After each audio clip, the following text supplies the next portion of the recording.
Καλησπέρα σας. Ονομάζομαι Σοφία Μωραΐτη. Είμαι Γενική Γραμματέας της Εθνικής Εταιρείας των Ελλήνων Λογοτεχνών και μέλος, και αυτό το λέω γιατί είναι τιμή μου, του Συλλόγου των Φίλων του Χρήστου Μαλεβίτση. Μου πρότειναν από το ΔΣ η πρόεδρος να συντονίσω την απόψινή εκδήλωση. Το κάνω με μεγάλη χαρά. Σας ευχαριστώ που είστε όλοι εδώ απόψε. Το θέμα μας είναι η προσέγγιση του έργου του Χρήστου Μαλεβίτση από μια άλλη σκοπιά. Είναι το τραγικό στοιχείο στο έργο του.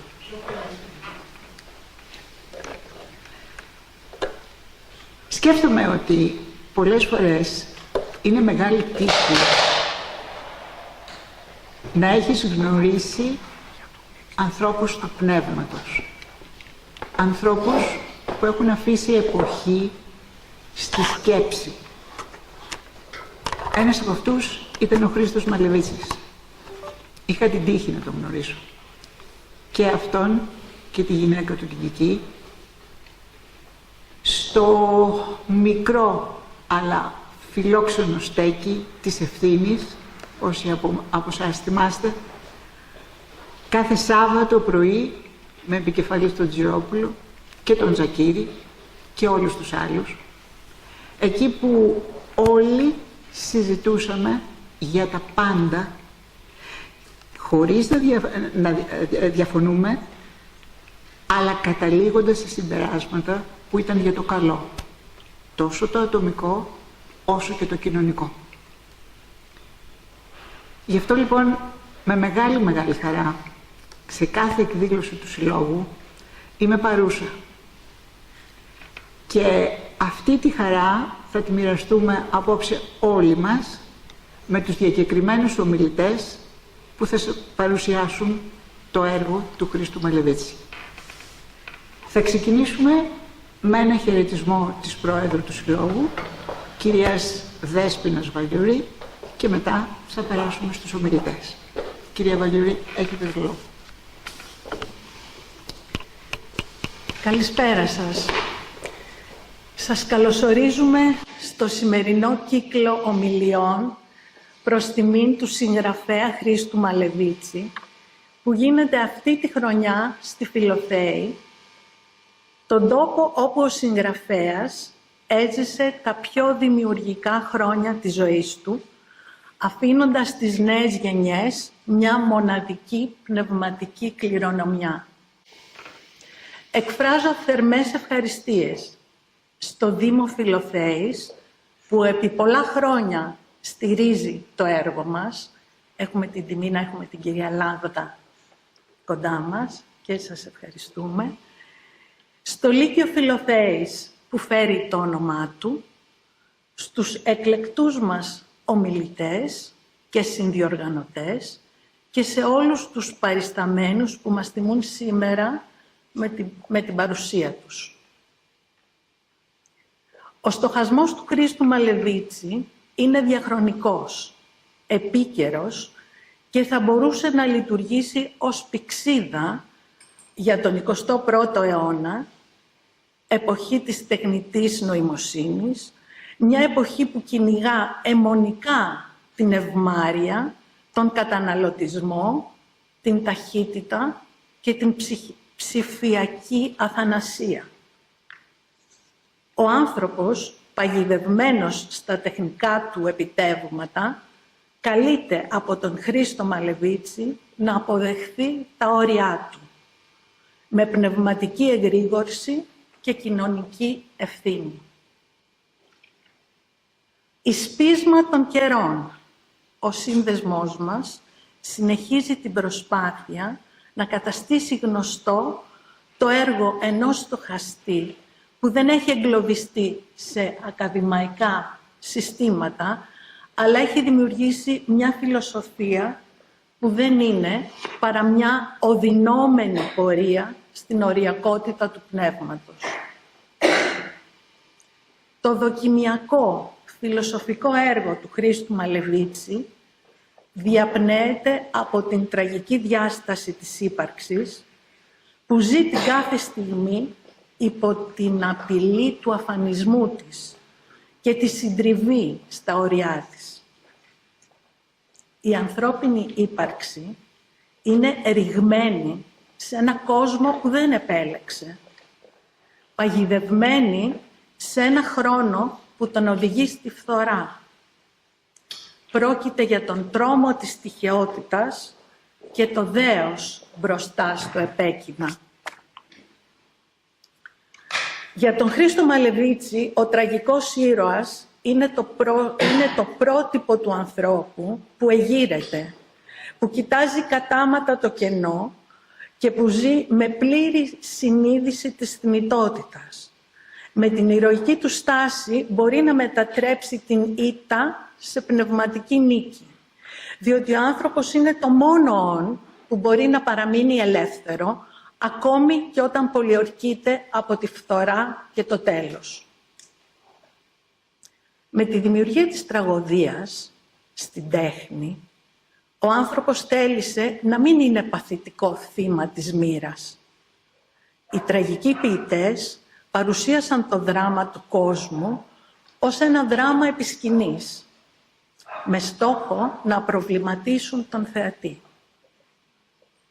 Ωστόσο, η τραγωδία παρέμεινε θέατρο.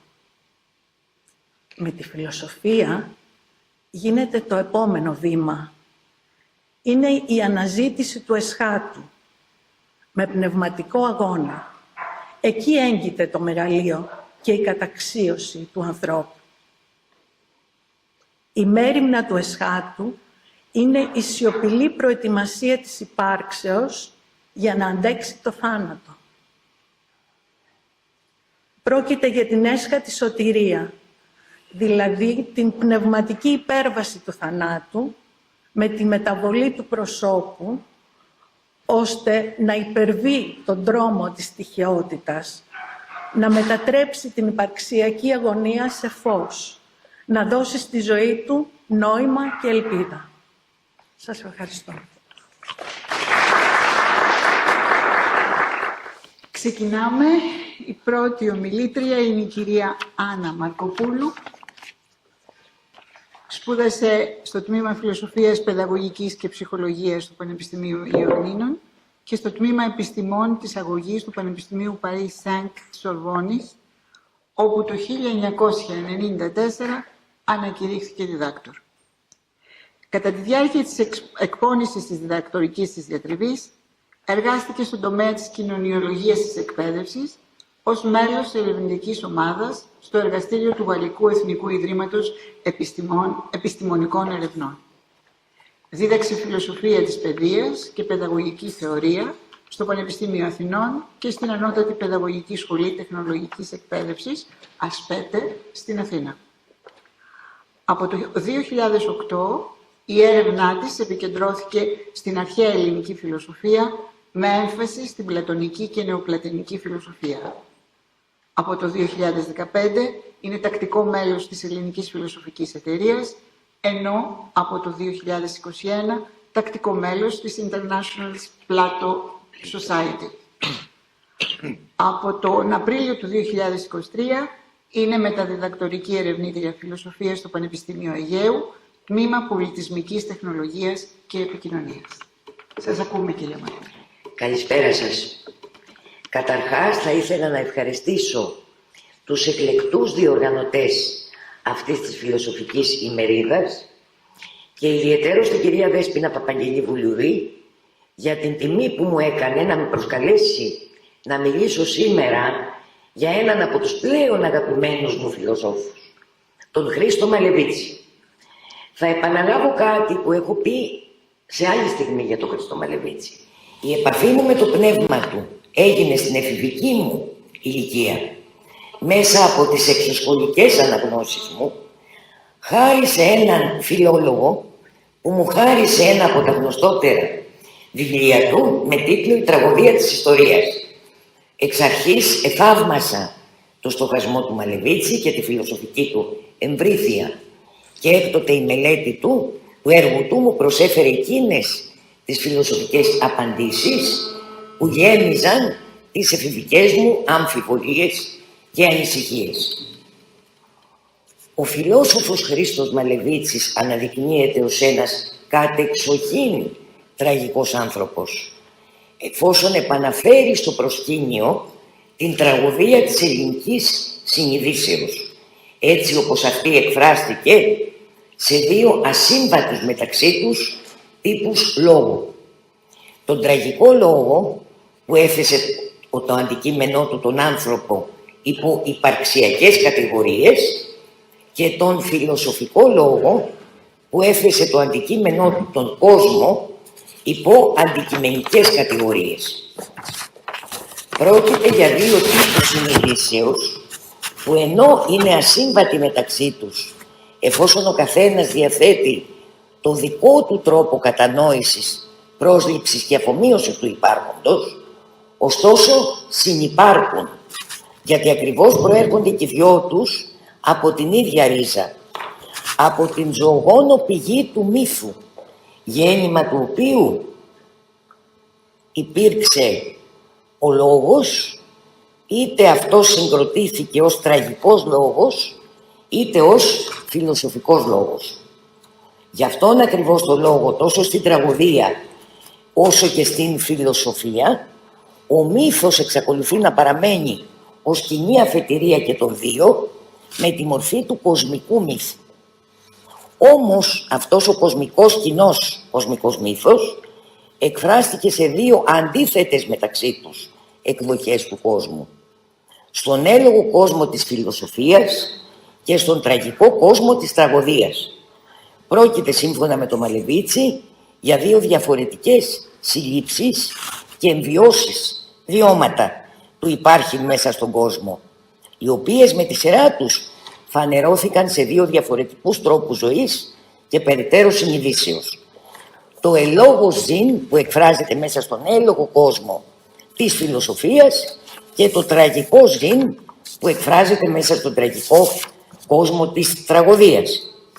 Σε αυτό το πλαίσιο ο Μαλεβίτσης αναδεικνύει ότι η αρχαία ελληνική συνείδηση δεν ήταν ούτε απλή ούτε ενιαία, αλλά συνυφάνθηκε μέσα από διάφορες πολιτισμικές διαστρώσεις, που κορυφώνονται αντίστοιχα στην τραγωδία και στη φιλοσοφία. Στο έργο του με τίτλο «Φιλοσοφία και θρησκεία» αναφέρει σχετικά ότι διακρίνουμε τις εξής πολιτισμικές διαστρώσεις.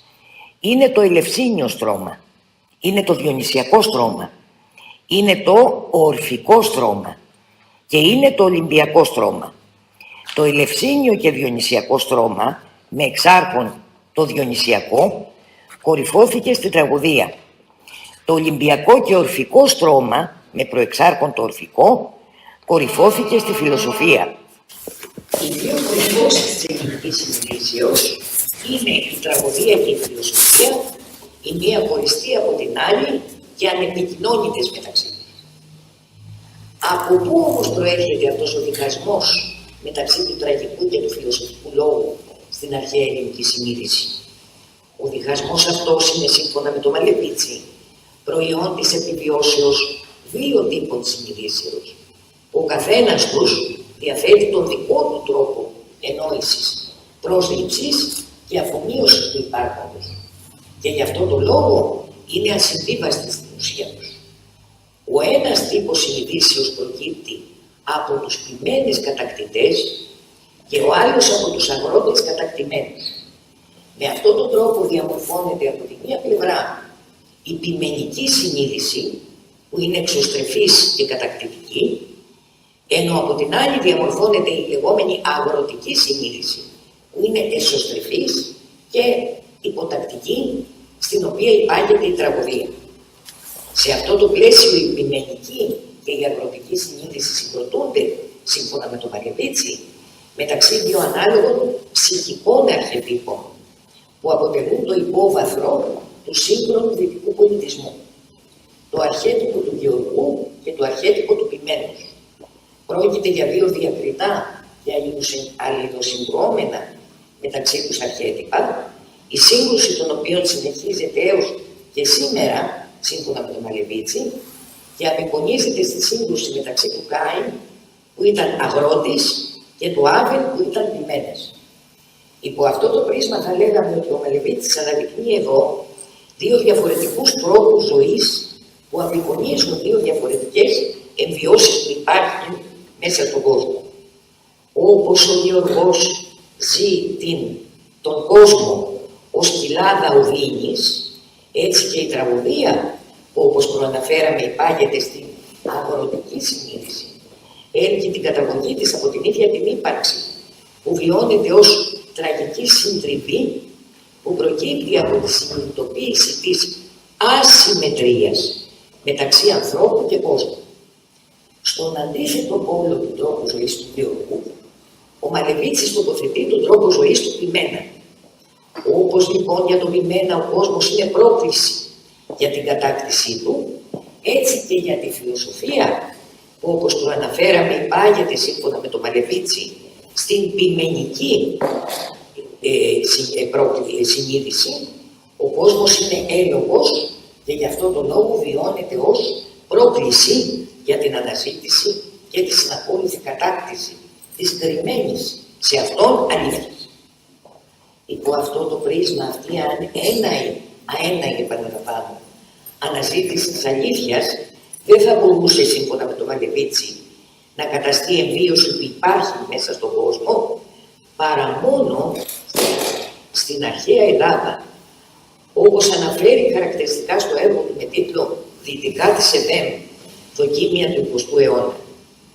Και ένας από τους λόγους που αναπτύχθηκε η φιλοσοφία στην αρχαία Ελλάδα είναι ακριβώς το ότι εκεί δεν υπήρχε θρησκευτικός φανατισμός. Και η επιστημονική αλήθεια δεν είχε αποχωριστεί ακόμη από τη φιλοσοφική αλήθεια. Ο Μαλεβίτσης αναδεικνύει με αυτόν τον τρόπο ότι η φιλοσοφία ως αέναη περιπέτεια για την αναζήτηση της αλήθειας συνιστά την κορύφωση της ελληνικής συνειδήσεως, εφόσον είναι προϊόν του ελληνικού λόγου. Στο ίδιο έργο αναφέρει χαρακτηριστικά ότι η περιπέτεια της φιλοσοφίας μέσα στο χρόνο είναι ένας διάπλους στον ωκεανό του αγνώστου, οδυσσιακός, με τη δυσχέρεια, τον κίνδυνο, τη γοητεία και τη λύτρωση την οδυσσιακή. Δεν πρόκειται για απλή παρομοίωση. Πρόκειται για κάτι σοβαρότερο. Υποσημαίνεται ότι κινούμαστε σε χώρο ελληνικό. Η φιλοσοφία είναι προϊόν του ελληνικού πνεύματος και θα παραμείνει προϊόν αυτού του πνεύματος. Είναι προϊόν του ελληνικού λόγου. Όμως, τόσο η τραγική όσο και η φιλοσοφική συνείδηση, μολονότι συνιστούν δύο διαφορετικές και αντίθετες μεταξύ τους συλλήψεις και εμβιώσεις του υπάρχει μέσα στον κόσμο, θα μπορούσαμε να πούμε ότι αλληλοσυνδέονται και αλληλοσυμπληρώνονται διαλεκτικά μέσα από ένα κοινό στοιχείο που τις συγκροτεί, την υπέρβαση. Υπό αυτό το πρίσμα η τραγική συνείδηση βιώνει την υπέρβαση ως εσωτερική αφυπέρβαση μέσω της παρεμβάσεως της Θείας Δικαιοσύνης, ενώ η φιλοσοφική συνείδηση βιώνει την υπέρβαση ως αγώνα για τον έστω και πρόσκαιρο διαβγασμό του φιλοσοφικού λόγου μέσω της αέναης αναζητήσεως και κατακτήσεως της αλήθειας. Σε αυτό το πλαίσιο η δίκη και η αλήθεια, που βιώνονται ως υπερβάσεις της τραγικής και της φιλοσοφικής συνειδήσεως αντίστοιχα, αναδεικνύονται από τον Μαλεβίτσι ως προϋποθέσεις της ίδιας της ύπαρξης του τραγικού και του φιλοσοφικού λόγου αντίστοιχα. Ωστόσο η υπέρβαση τόσο της τραγικής όσο και της φιλοσοφικής συνειδήσεως έγκυται στην αναμέτρηση της καθεμιάς με το δικό της ξεχωριστό τρόπο, με τα όρια της, η παραβίαση των οποίων αναδεικνύει δύο ειδών αμαρτήματα. Η παραβίαση της δίκης από την τραγική συνείδηση επιφέρει την ύβριν, ενώ η παραβίαση της αλήθειας από τη φιλοσοφική συνείδηση επιφέρει τη δόξα, δηλαδή την αστοχία του νου. και τη συνακόλουθη απομάκρυνση από την αλήθεια. Ανακεφαλαιώνοντας όσα έως τώρα προαναφέραμε, θα μπορούσαμε να πούμε ότι ο Μαλεβίτσης αναδεικνύει δύο πολύ σημαντικά ζητήματα που έως τώρα, έως και σήμερα έχουν αγνοηθεί ή ακόμη και παρερμηνευθεί. Το πρώτο είναι ότι η αρχαία ελληνική συνείδηση δεν ήταν ούτε απλή ούτε ενιαία, αλλά συνυφάνθηκε μέσα από διάφορες πολιτισμικές διαστρώσεις που κορυφώνονται αντίστοιχα στη τραγωδία και στη φιλοσοφία. Περαιτέρω, ο Μαλεβίτης ανέδειξε ότι τόσο η τραγωδία όσο και η φιλοσοφία προέρχονται από έναν κοινό κοσμικό μύθο και με αυτή την έννοια συνιστούν εκφράσεις δύο αντίθετων μεταξύ τους εκδοχών του κόσμου. Του έλογου κόσμου της φιλοσοφίας και του τραγικού κόσμου της τραγωδίας. Πρόκειται σύμφωνα με τον Μαλεβίτση για δύο διαφορετικές συλλήψεις και εμβιώσεις του υπάρχουν μέσα στον κόσμο, οι οποίες με τη σειρά τους φανερώθηκαν σε δύο διαφορετικούς τρόπους ζωής και περαιτέρω συνειδήσεως.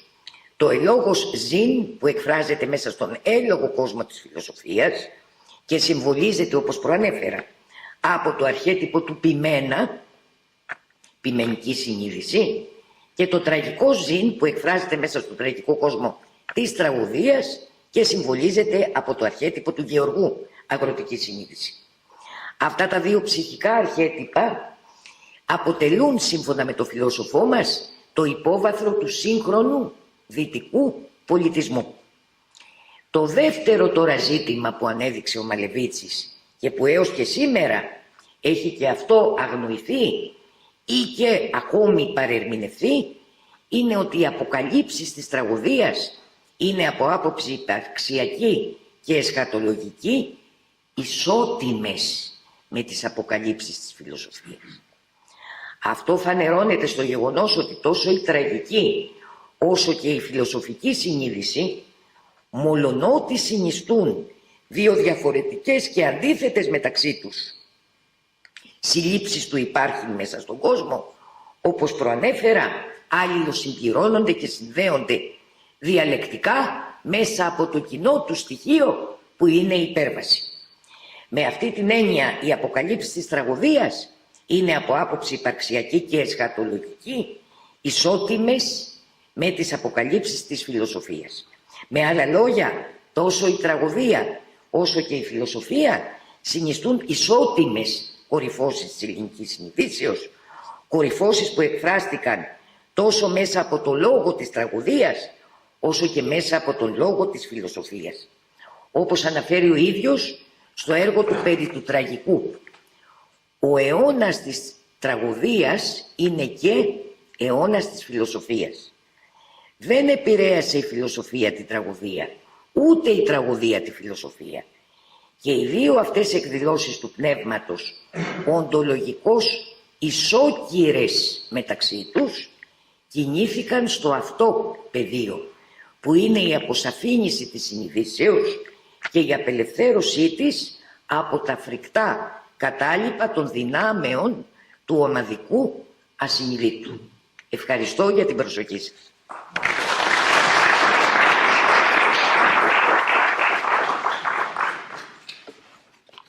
Ευχαριστούμε πολύ την κυρία Μαρκοπούλου. Ευχαριστώ και εγώ.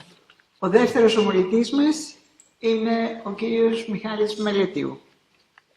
Το θέμα του, η μέριμνα του εσχάτου και η έννοια της τραγικότητας στη σκέψη του Χρήστου Μαλεβίτση. Ο κύριος Μελετίου είναι βιολόγος και συγγραφέας.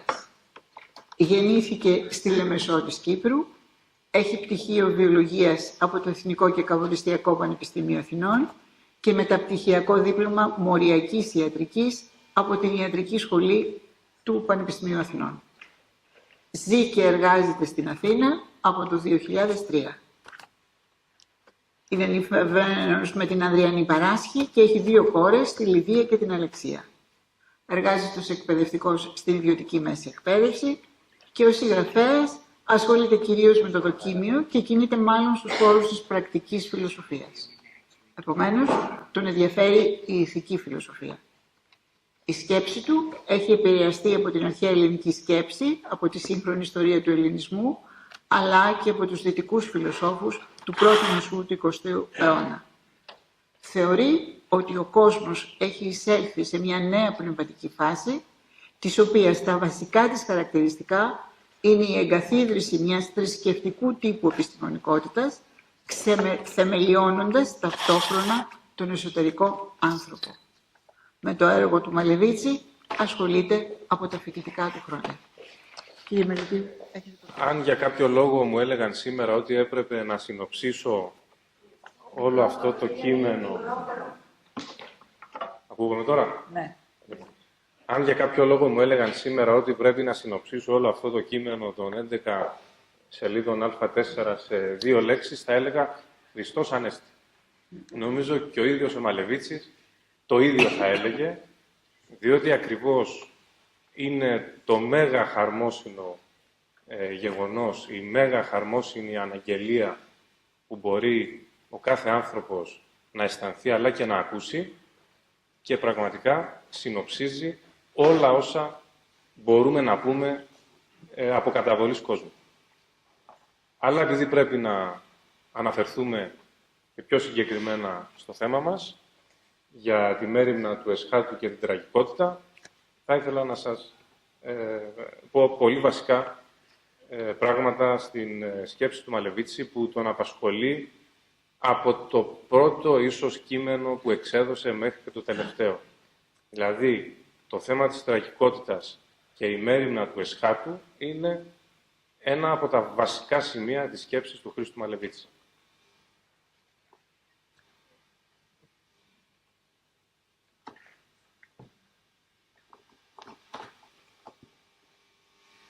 Για να δούμε. Τέλεια. Εντάξει.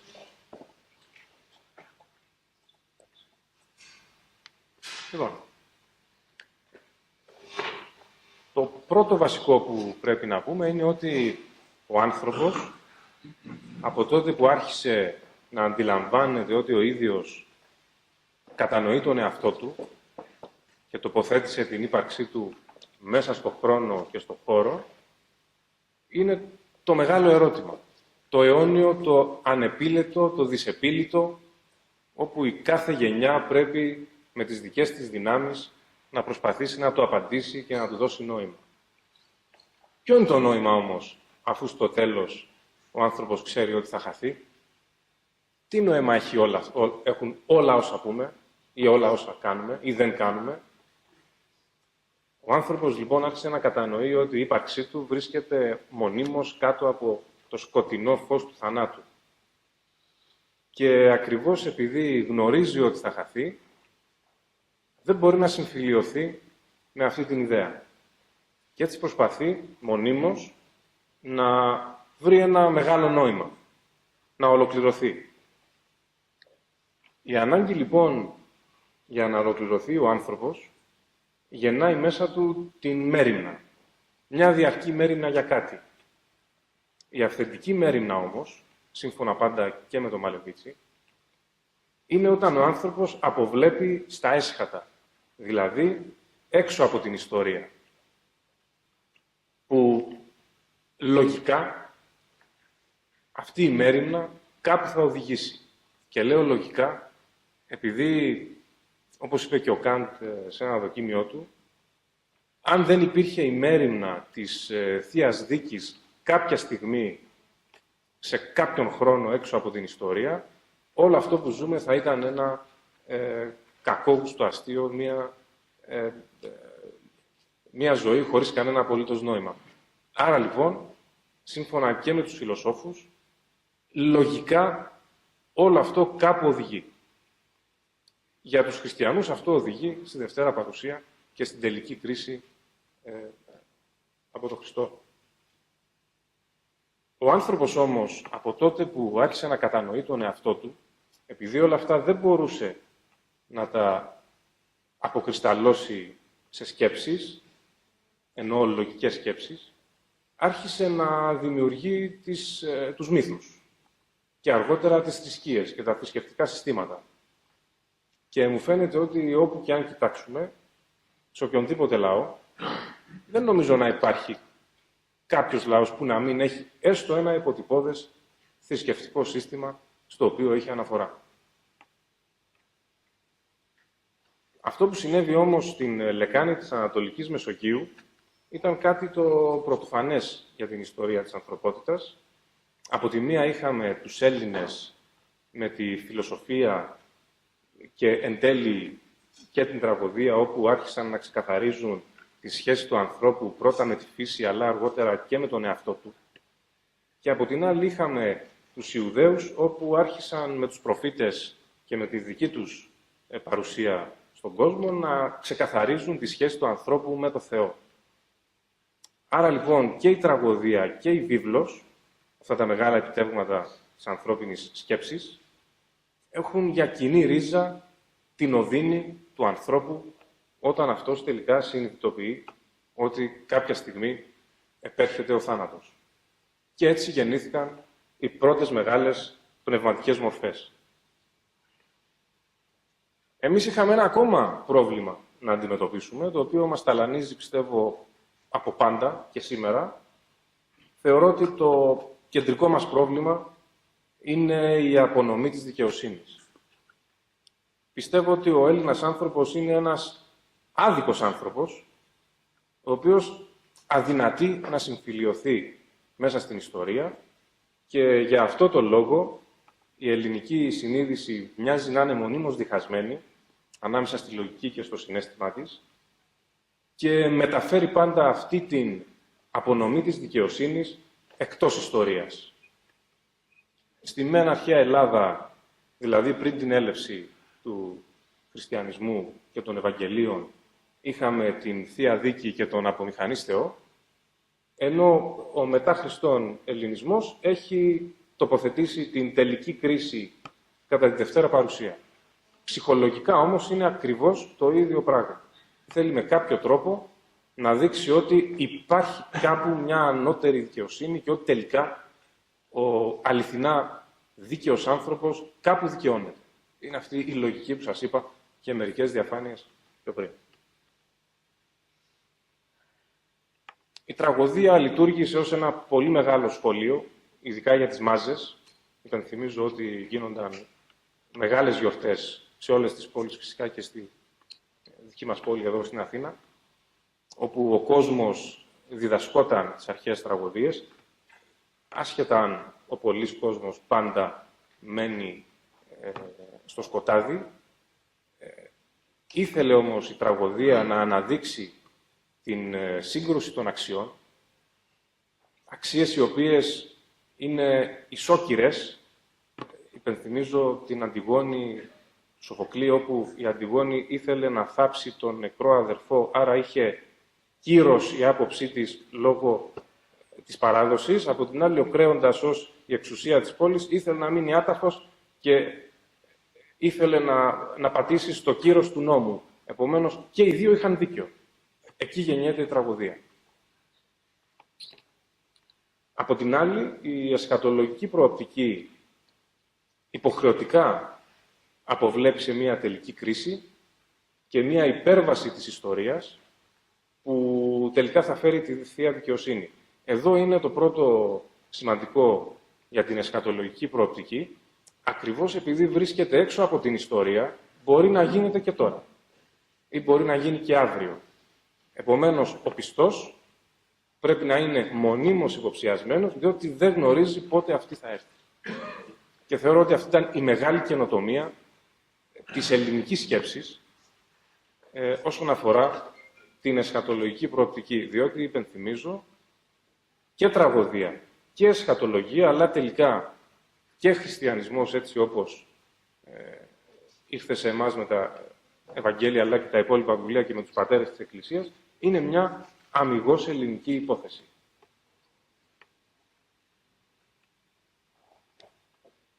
Για τον χριστιανό, εντωμεταξύ όλα αυτά που σας αναφέρω, συγγνώμη που δεν το είπα πριν, είναι διάσπαρτα σε όλο το έργο του Μαλεβίτσι. Επομένως, δεν ήθελα να αναφέρομαι συνέχεια και να λέω στο τάδε βιβλίο ο Μαλεβίτσης είπε το τάδε. Εννοείται ότι είναι διάσπαρτο στο έργο του Μαλεβίτση ό,τι αναφέρω σε αυτή την παρουσίαση.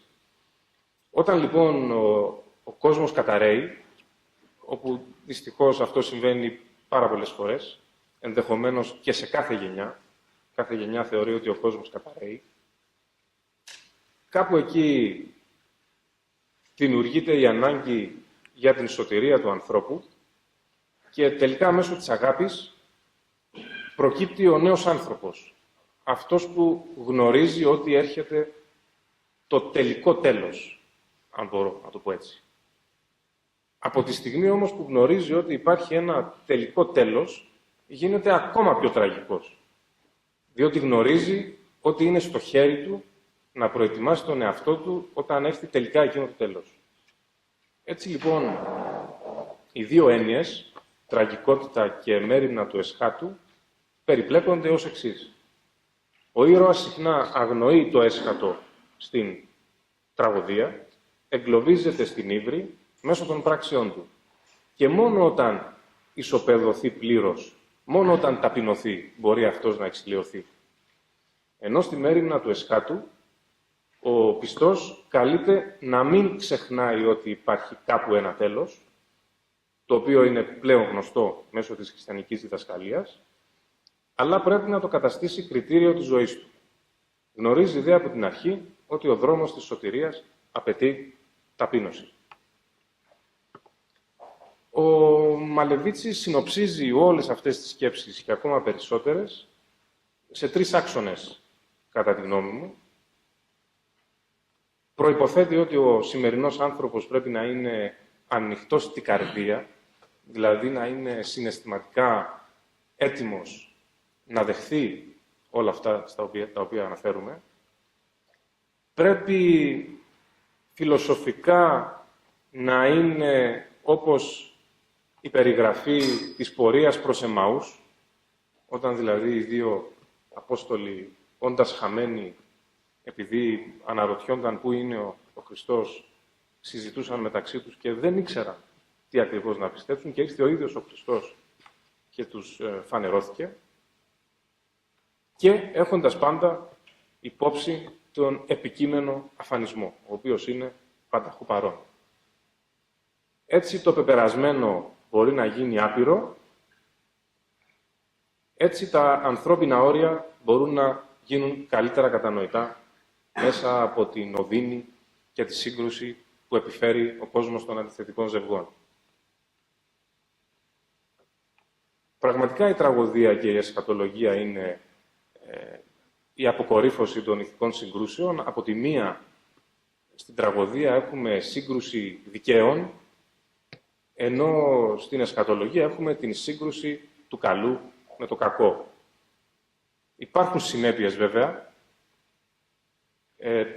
Πρέπει ο άνθρωπος να αποδεχθεί τα όρια του και τελικά να επέλθει μια ρήξη με τις ψευδαισθήσεις που έχει ο κάθε άνθρωπος ξεχωριστά. Αυτό θα οδηγήσει τον άνθρωπο σε πνευματική εγρήγορση και προετοιμασία, η οποία τελικά θα έχει μια σωτηριολογική διάσταση. Έτσι λοιπόν ο κίνδυνος στον τραγικό λόγο είναι η άγνοια του τέλους και η ύβρις που προκύπτει από τα σφάλματα του ανθρώπου, ενώ ο κίνδυνος κατά τη μέριμνα του εσχάτου είναι η προσκόλλησή μας σε βιωτικές μέριμνες και σε μια ρηχότητα του παρόντος που γρήγορα επιφέρουν μια πνευματική νοθρότητα και αμαρτία. Να σημειώσω εδώ ότι για τους αρχαίους Έλληνες η έννοια αμαρτία ήταν κυρίως σφάλμα του νου, ενώ για τους χριστιανούς η αμαρτία είναι το σφάλμα της καρδιάς. Δηλαδή είναι πολύ πιο πολύπλοκο σε σχέση με τον αρχαίο ελληνικό κόσμο.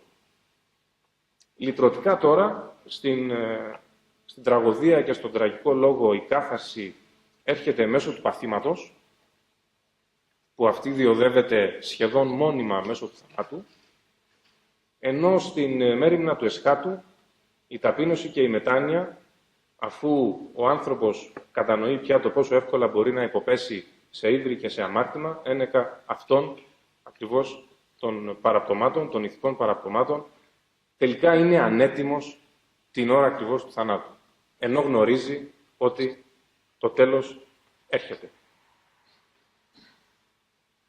Ο Μαλεβίτσης χρησιμοποιεί συχνά στη σκέψη του την έννοια του μεθόριου ανθρώπου, δηλαδή παρουσιάζει τον άνθρωπο να διαβεί μονίμως στο μετέχνιο αυτών των δύο καταστάσεων.